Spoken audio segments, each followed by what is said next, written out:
Cutting the cord.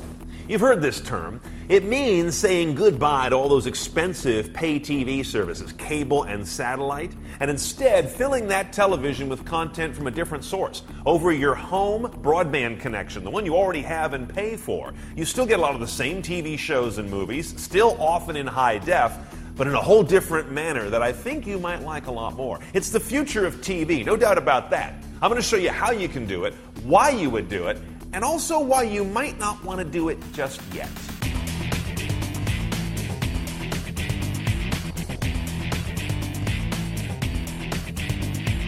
A connected TV, connected Blu-ray deck, game console, or connected TV set-top box are among the tools you can choose from. And on them, you'll find some combination of Netflix, Hulu, Amazon Instant Video, iTunes, streaming audio, and even the CNET channel.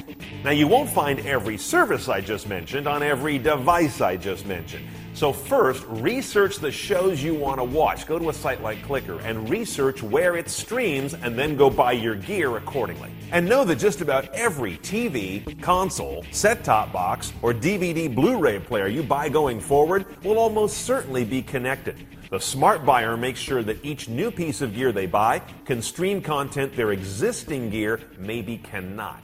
Now, I should point out, if you're a big fan of network shows and want to see them right away, sometimes the easiest way to cut the cord is to install a PC in your living room and stream the shows on the network websites. But I find this kind of offensive. Too big, too ugly, too noisy. If you're gonna do that, at least invest in one of these quiet, small form factor computers. But remember, whatever gear you buy, the key difference is it all connects the same way, over your existing home broadband connection, either wired or wireless, and after a pretty simple one-time setup, you're ready to discover the good, the bad, and the bottom line about cutting the cord. The good. Ostensibly, it's real cheap. $8 a month for Netflix or Hulu, flat rate, few or no commercials, and broadcast websites, they're free with very limited commercial interruptions. Also, it's on demand. It's ready when you are. No more worrying about when a show airs or if you set the DVR. Now the bad. There's a lot less to watch than on cable, satellite, and over-the-air TV. Don't let anyone tell you otherwise.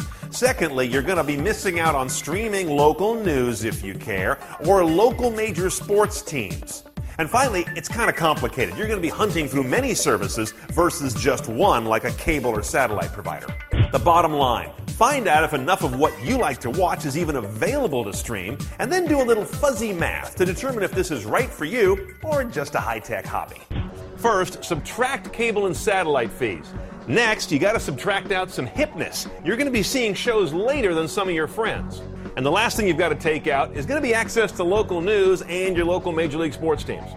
Now, add the cost of gear. If you don't already own some cord-cutting equipment, you've got to go buy some things. You may have to pay for some new services. They're fairly cheap, like Netflix or Hulu at $8 a month. And finally, think about this. When you break up that bundle of cable TV and internet you have right now, they may charge you more for the internet portion alone.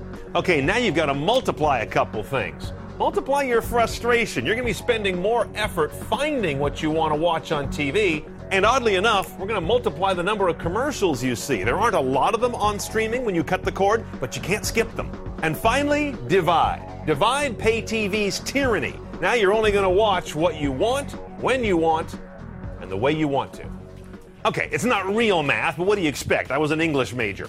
But this is what you've got to go through to figure out if connected TV is right for you, cutting the cord. For another take on this in great real-life detail, check out David Katzmeyer's 30-day experiment. He is our TV guru, and he tried to live with TV without cable and satellite. Great insights there on CNET.com. I'm Brian Cooley. Thanks for watching.